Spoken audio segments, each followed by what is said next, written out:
After graduating college, I worked a lot of late nights as an engineer. And when I got out of work, the only thing that was open was McDonald's. My favorite thing was the fries. But the thing is, I stopped eating them. I felt guilty about eating their food. So that's why when they asked me to help you find answers, I was a little skeptical at first. But then I thought, maybe this is a chance to get to the truth. Now, as an engineer, I normally take a bunch of components and put them together to form a machine. Any machine can be deconstructed. And by looking at the assembly process in reverse, you can get a better idea of how it's made. And that's what I'm gonna do with McDonald's French fries. I'm gonna reverse engineer the whole process. I'll start with a fully finished fry, and in the end, hopefully, I'll have a potato that came straight out of the ground. So, Coco, I've been asked by people, are the fries even made out of potatoes? Are they, ground up and mushed into the fry shape? Sure, that's why I'm glad you're here today. We're going to take you through the whole process so we can make sure you have your answers. Okay, from the very end all the way back to the beginning. Yes. We're at the end of the freezer tunnel. Now, I know what you're thinking.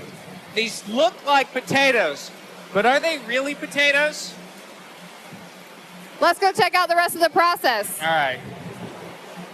So this whole thing is the freezer tunnel. Yes, it's about 50 yards in length. So the fries go in unfrozen and they come out Frozen. What about me? What if I went in one side and came out the other? It would turn you into a Grantsicle. So what's before freezing? So these are actually cooked. Yeah, they're partially fried, and then the final preparation is done at the restaurant. Why do you partially fry them? Well, we want to make sure we get that crisp outer shell. Yes. I like that part. Yeah. So before they're partially fried, what happens? This is the ingredient dip where we control the color, and we're adding dextrose, a natural sugar, to make sure that we get a consistent color no matter what time of the year it is. Also, sodium acid pyrophosphate. What is that? That's going to make sure that we control the graying after freezing. So this is all about maintaining consistency all throughout this process. Yes. It's no wonder that the fries always taste the same. They always taste really good. Let's keep going back. All right, Coco, so here's a big one. Now, I've been asked by people to show them the machine where you take the mashed up potato goo and you inject it into these molds in order to make the perfect French fries. We don't do that here. Behind us, you can see whole potatoes coming at us. Yes, and then I see this thing that looks like a cannon.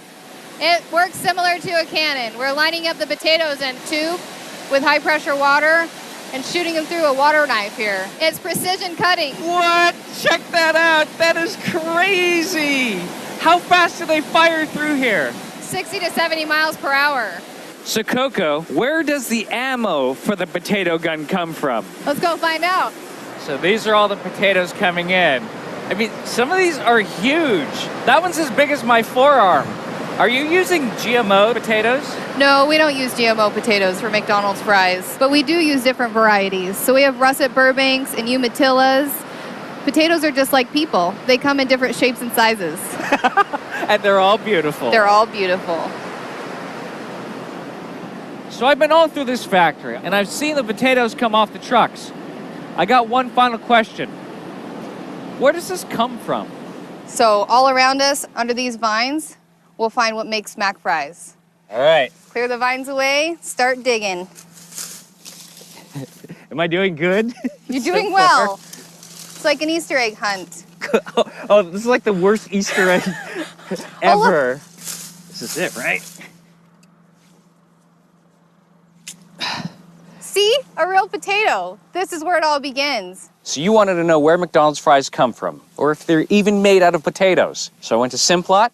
I went backwards through the whole process, saw exactly how they're made, and traced it all the way back to here, to this, potato. Pretty simple.